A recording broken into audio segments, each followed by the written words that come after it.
बरसात में नहीं नहाना चाहिए, खास करके तो पहली बरसात में तो नहाना ही नहीं चाहिए।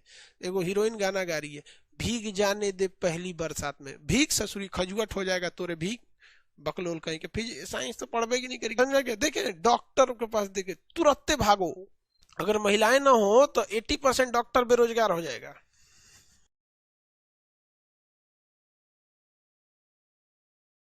इसका एरिया छोटा होता है। अब जैसे देखिए ना, नेपाल में भूकंप आया था तो पूरा सोच रहे एरिया नेपाल हिला दिया था। लेकिन प्रदूषण देखेंगे तो दिवाली, आप अगर ध्यान से देखेंगे तो प्रदूषण ज्यादा दिल्ली में है। इसलिए आप देखे होंगे कि दिल्ली में ये भी कहा गया था कि आप पटाखे नहीं जला सकते। रीजन क्या है कि दिल्ली में पोल्यूशन बहुत ज्यादा है, घुटन होने लगती है दिल्ली में। आप अगर दिल्ली में है 25-30 फ्लोर पर खड़े हो जाइए बिल्डिंग पे, नीचे देखिएगा तो आपको साफ दिखाई देगा प्रदूषण है। जहां से उतरिएगा तो आपको प्रदूषण दिखाई देता है।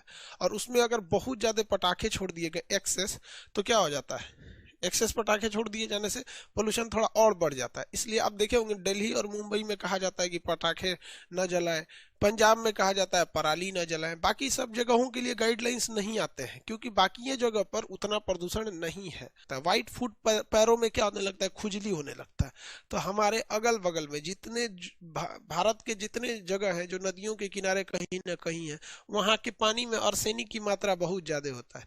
तो अगर आप उन नदियों, उन पानियों में, गांव वगैरह या बरसात के पानी में अगर भीगिएगा तो आपका पैर में पानी लगेगा। पानी तो सूख के चला जाएगा, लेकिन उस पर क्या छाप देगा, आर्सेनिक।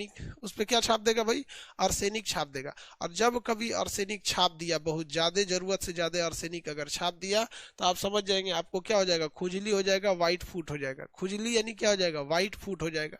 और ये व्हाइट फूट से बचने के लिए क्या किया जाता है, महिलाएं अपना पैर रंग लेती हैं। देखते हैं दुल्हन सबको क्या करा जाता है, पैरवा रंग दिया जाता है। तो खुश होती है, लगता है कि हम सुंदर दिख रहे हैं। बउआ सुंदर के लिए नहीं दिख रहे हैं, तो रसको दिन भर बैल के जैसन खटवाना है।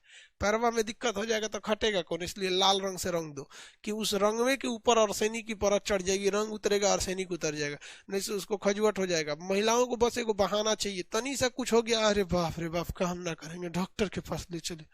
समझ गया? देखे डॉक्टर के पास देखे तुरंत भागो। अगर महिलाएं ना हो तो 80% डॉक्टर बेरोजगार हो जाएगा। Two, sulphur dioxide. भाई साहब ये जो प्रदूषण है ये कैसा है, अम्लीय है कि उदासीन है? तो भैया ऑक्सीजन 2 है, इसलिए कैसा है, अम्लीय है। कैसा है, अम्लीय है। ये ऑक्सीजन 2 है, इसलिए कैसा है, अम्लीय है। इसमें मेनली ये ज्यादा डिफेक्ट करता है फेफड़ा को। क्या करेगा, फेफड़ा को इफेक्ट कर देता है। ये पत्थरों को तोड़ देता है। ये पत्थर जो होते हैं ना, पत्थरों को क्या कर देता है, गला देता है या पीला कर देता है, जिस वजह से पत्थर झड़ने लगते हैं। आप देखिएगा हवा में SO2 की मात्रा ज्यादा है, सल्फर डाइऑक्साइड की मात्रा। जब बारिश होती है तो ये सल्फर डाइऑक्साइड की मात्रा हमारे शरीर पे क्या हो जाती है, आ जाती है। इसलिए बरसात में नहाइएगा ना तो पूरा शरीर ऐसे खजुआने लगेगा, ऐसे ऐसे बैठ के खजुआएगा, ओ माय गॉड, पूरा खजुआ रहा है। इसलिए बड़े बुजुर्ग कहते हैं बरसात में नहाए हो ना तो तुमको क्या करना पड़ेगा, एक बार घरे भी नहाना पड़ेगा। बरसात में नहीं नहाना चाहिए, खास करके तो पहली बरसात में तो नहाना ही नहीं चाहिए।